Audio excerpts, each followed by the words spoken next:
YSRCP senior నేత బొత్స సత్యనారాయణ స్వల్ప అస్వస్థతకు గురయ్యారు. చీపురుపల్లిలో వెన్నుపోటు దినంలో పాల్గొన్న బొత్స ప్రసంగిస్తూ ఉండగానే సొమ్మసిల్లి పడిపోయారు.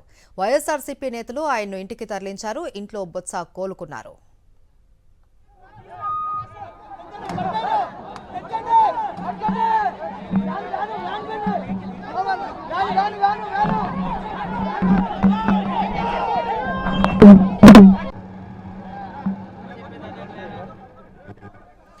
వైఎస్ఆర్సీపీ సీనియర్ నేత బొత్స సత్యనారాయణ స్వల్ప అస్వస్థతకు గురయ్యారు.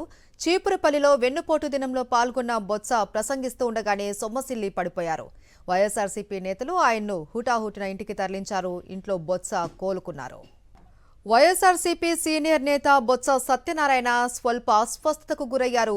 చీపురుపల్లిలో వెన్నుపోటు దినోత్సవంలో పాల్గొన్న బొత్స ప్రసంగిస్తూ ఉండగానే సొమ్మసిల్లి పడిపోయారు.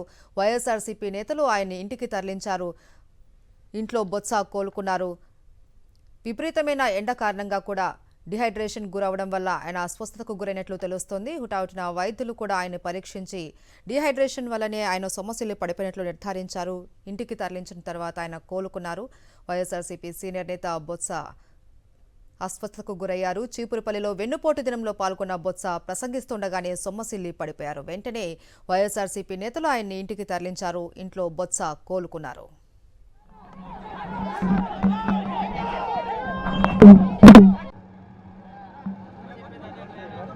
Thank you.